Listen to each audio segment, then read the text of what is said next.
that proves friendship is the best ship. Thank you very much. I am here with Xsmithy as well as half of Ruzi in Reckless after a victorious Team Ice here in Tandem Mode. I'm going to go to you two first here. What was the main strategy for the team in terms of picking champions? Was it looking for things that, were going to depend more on, mechanics or less mechanics? What kind of skill shots were you guys looking to hit? Why did you land on Nautilus of all things? They banned our Alistar. We were going to carry the whole game with Alistar, but they banned it, so we had to adapt in between. All right, well, you landed on a hooking champion, and you were up against Mad Life, or Celeb Life, I should say, the half of a hook master over there. So was there any kind of nerves walking into that lane up against Mad Life, knowing that you're both playing hook champions? I mean, not really, because when the lane started and we saw how they were playing and how they were hooking backwards, we were really relaxed that it was going to be an easy win for us. There were plenty of mechanical errors and mishaps that made for the game to be really fun. But now I want to talk about communication, because I've got both kind of halves of the bot lane here. Was there much communication between the actual tandems, or you spent most of the time trying to communicate with Uzi just about what you're going to do with your own champion? I think between me and Uzi, it was quite straightforward. I mean, it's not so much dependent on what I do on the keyboard when you're playing Twitch.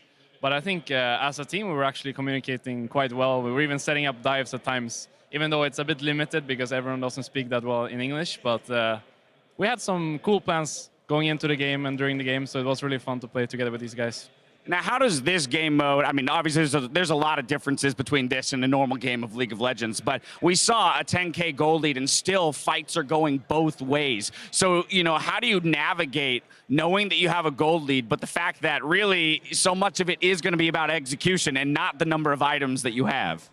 Well, it just becomes a lot like solo queue, because we can't really make super deep plans. So everyone is just pinging around, saying Baron, Baron, dive. So it's very straightforward, and it obviously goes wrong a lot of times. Absolutely. All right. Well, that, of course, grabs you guys 50 points, which brings the point totals a little bit closer. Expeke, Team Ice has the lead and more players, yourself included, in the 1v1s, which are coming up next. So now you got to kind of reorient yourself from this fun mode to a little bit more serious time. What are you thinking moving on to those 1v1s, and can you bring home the victory for Team Ice? I think I still got a few champions that I haven't played yet, and I think I can make it to the semis or finals even. So let's go for it. All right, that's what I like to hear. Those 1v1s are going to be coming up soon, but for now, we're going to throw it up to the desk to try and make sense of all that craziness that just happened. Craziness in Tandem Mode. What about your hair? The hair gauntlet has been thrown down. He's won? He's won.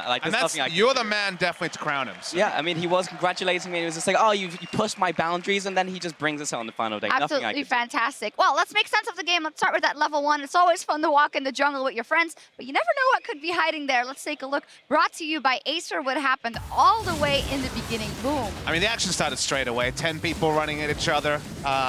Sense is a strong word to make of this particular game. It was definitely style over substance, but the style, it never ended during this whole game. Yeah, this kind of just set the tone for the rest of the game, honestly. It was just kill after kill, action after action, but we got to see the mechanics of all of the players. Rush Hour 2 didn't have the best of starts to the game, but they picked it up towards the end, but unfortunately, Ruzi was just massive by that point. I feel like the teams in general, last year we saw a lot of crazy flashes and wrong movements, but here, I don't know if they practiced this during the year or something. Well, obviously they couldn't have because they're on other sides of the world, most of them, but they looked a lot coordinated from level 1 already. I was very impressed. I mean, the low ceiling picks, I think, helped a lot. Yeah. The Nautilus, right? The Alistar would have been amusing. The Nautilus is very much the straightforward pick. You have to respect Celeb Life. Going for the Thresh, there's a lot of downside potential in solo queue at the best of times for Thresh, and they made some of it work and some of it went spectacularly awry. But I actually really like what happened in the top lane, specifically for Team Fire, because that duo, Rainover and Smeb, very good friends, used to be on the same professional team. Incredible Miracle a couple of years ago. They've both gone on to much bigger things. They come together, and whatever they said about, particularly Smeb's trash talk towards his friend there, it still worked out pretty well. It did. The Darius plays, we're going to take a look at some of those. A quadra kill very early on in the game, and you never want that if you're Team Ice. I mean, it's another one of those picks where as long as you both know you want to go in a certain direction, the guy on keyboard just hits Q, he hits all the buttons. He was like, oh, maybe the ultimate's going to come out here, but as soon as he had that Noxian Might, he just does Darius things. It's a and when you're a melee bruiser with a reset, you walk up to this fight, everyone's kind of chilling in one banana brush. You're like, okay, it's Reset City, and that's exactly what happened here. Quadra dunk. The last one, he had to use Flash, so a little bit less clean on that one. Very nice hook from the Thresh, and Quadra kill, and look at that. Heartening stuff. My heart is warm. Yeah, the heart as well. And like Your heart is ice cold. What are you wearing over there, Sharks? Sorry. Just repping the ice. Just repping. You had a lot of praise, you mentioned it already, for Celeb Life. Thresh is not the easiest champion to play in Tandem Mode, and they absolutely killed it. Yeah, it's the complete opposite of what Papa Smithy was saying. We saw at the end of that replay, and we have another one here. They were both incredible, because on Thresh, you both have to be thinking about exactly what you want to do. So you have to line up the hook and hit it, and have the right timing, and also predict where they're going. Flay and Death Sentence, not easy abilities, even when you have full control over that champion. And they had insane hook rate and insane hook accuracy. You're not even talking about the W, because like, throwing it out the right distance here, that's another ability you can short if you don't have the mouse and the ability in the right spot, and communicating with the teammates. Not easy to do. Also, notable mention for Ruzi. I actually thought it was useless, but I think they changed it because it might have been a bit of VM, but I thought it would have worked there well. But Reckless has been tryhard this whole tournament, and it seems like he really found his mate there in Uzi. They had some great plays. Also, a quadra kill in the end, and like, Uzi, a couple of World Championship finals, not one, and then Reckless, some World Championship semifinals together, they could do it. And the AD carries, you definitely have to focus on the person using the mouse, specifically on the Twitch. I mean, obviously the ability is there. Just looking for the expunge timing. It was clean. Uzi was the one on the mouse. He looked great doing it, and they were effective, that's for sure. Yep. Yeah, it's like after a certain point, just like Reckless was saying, it doesn't really matter what you do on keyboard. Press You're R, 15 and 4, you just go out. around right-clicking people and they all die. Yeah, and the most important thing is Ice walked away with the victory, and now you can join us on the other side of the break when we will crown the 2016 All-Star 1v1 champion. We will be right back.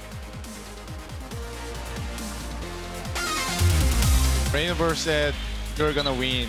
What? I thought he was your friend. No. I want to win, but I think you deserve to win too. Yeah. Because I know if I lose, you win tournaments, so it's okay. 一起互丢，然后捡对面的刀，对吧？往前走就可以，往前走，对，你就丢刀，然后往前走，可以可以。哎，没捡到你的，哎，等再一次，哎，等一下，不行不行，回家，你有2根斧头哎，这翻哥了，哇，我要输了。 아, 怎么是我赢了？ 언제 오려고요? 아, 빨리 와요. 들어와. 아, 들어와. 들어가요, 진짜 들어가. 들어와. 들어왔어, 진짜 들어왔어, 이거.